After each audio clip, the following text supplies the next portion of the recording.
For this session, I was pleased to be joined by Dom Loia, who's Head of IT for Alzheimer's Research. It was part of our Microsoft Week Wales events, and this event was focused around unifying communications with Teams. Dom talks a lot about how they embraced Teams and the telephony side in particular to allow their teams to be more agile and to be more responsive to their customers.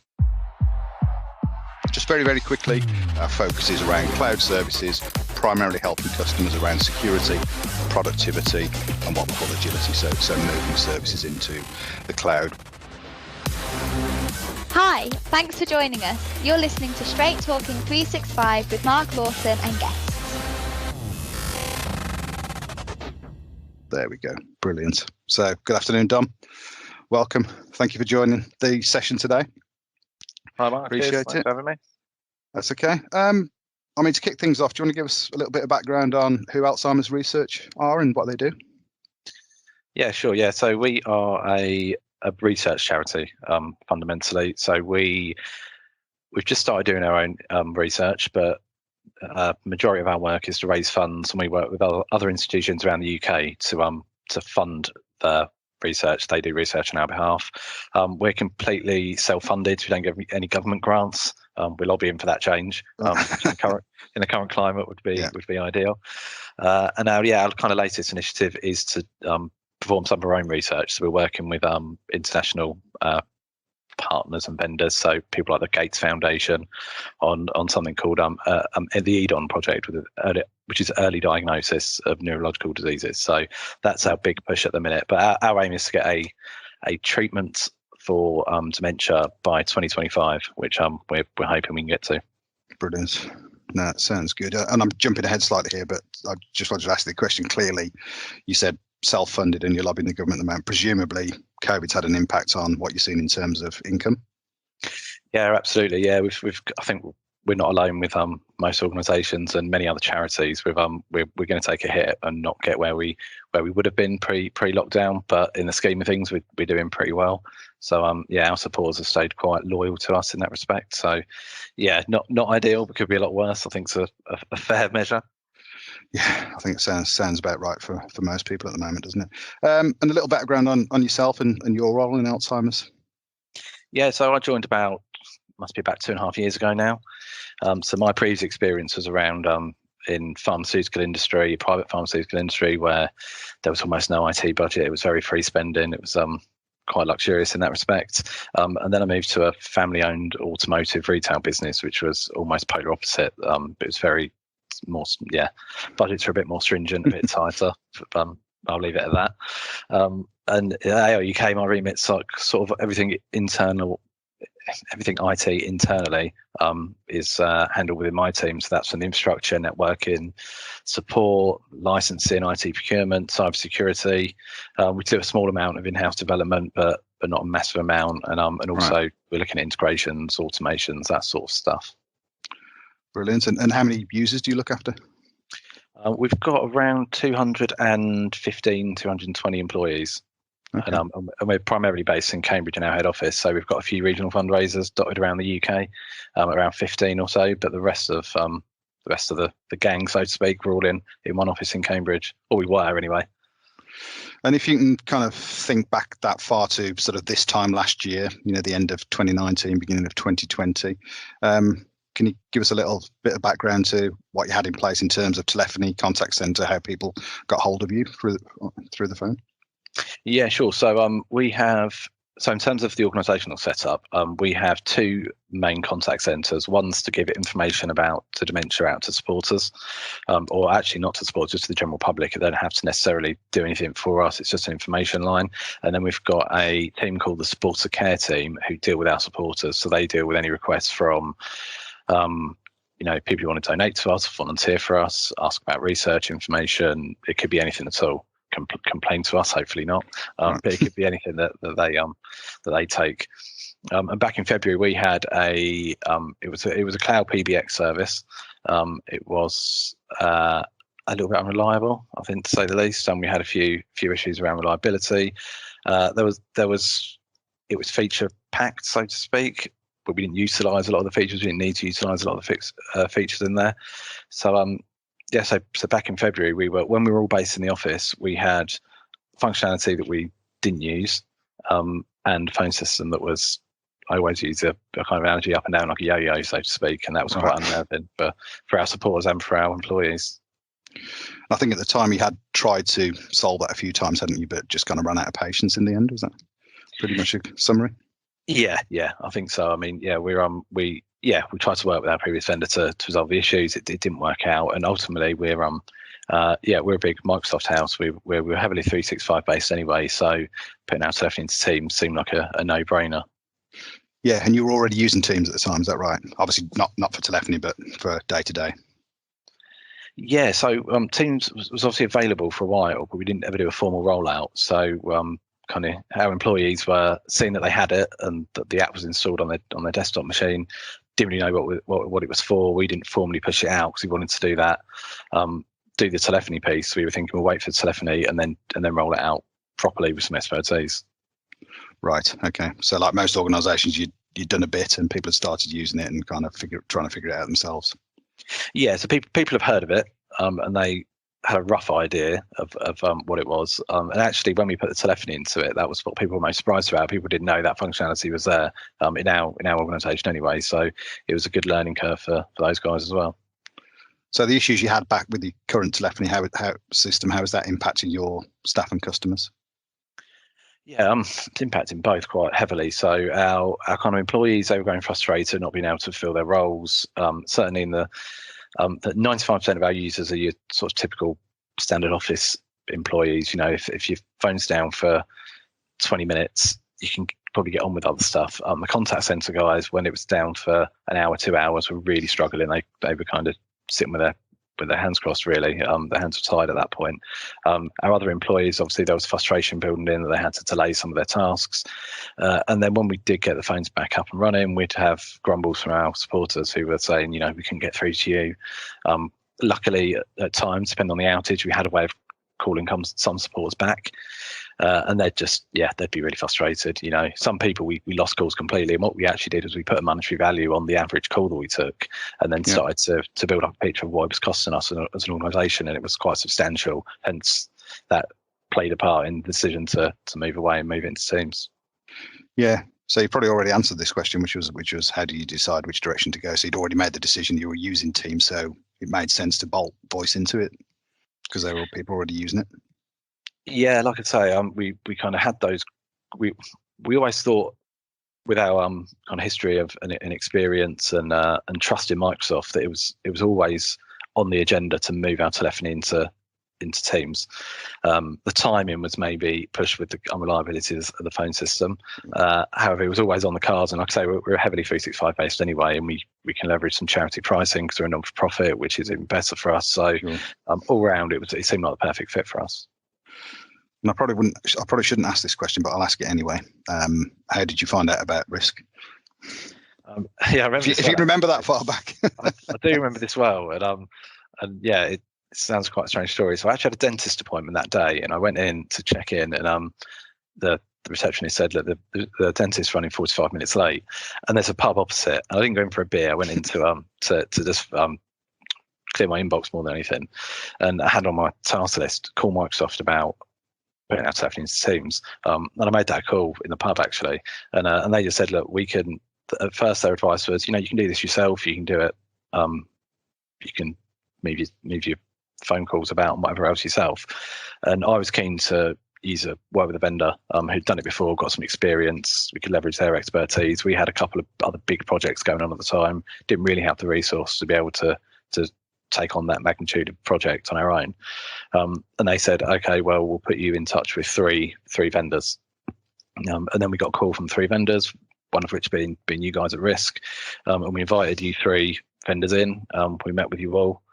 And and you were our preferred partner. So from our side, yeah, from our side, there's 2 reasons for it really. One, you were the most unsalesy.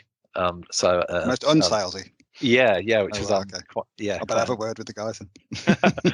Not too pushy, hopefully. Yeah, exactly that. And the project scope slip from some of the other vendors was massive, and I felt like it could have scaled out of control. We never had actually got to getting our telephony teams because we were thinking too far ahead. Whereas this working with you guys has been quite a logical approach to everything. Good. And you obviously did some testing, and obviously I was there at the time, so I was involved in this to a certain extent. So you obviously ran a proof of concept just to make sure the technology worked. But I think you can get a feel very, very quickly whether it's going to be the right solution for you or not. Yes, we did a bit of online research and we did a bit of networking across some peers that I've worked with before. We've got some charity IT groups. Then ultimately speaking to you guys, and you guys giving us the opportunity to run the proof of concept, that was, in my mind, the best thing we did through the process, was because it cemented the decision that we think is a good idea, but there's no better way than to kind of test drive something, to get behind the wheel of it and give it a spin yourself, which is what we did. And yeah, it just cemented our mind it's the right thing to do. And thinking back to the sort of time, I think it was probably mid-March, wasn't it, something like that, when you actually transitioned over to the new system, you switched over. What was that experience like? Yeah, it was great. So we obviously ran the proof of concept. That went really well. We put on another directorate of, I think it was around 40, 45 users or so.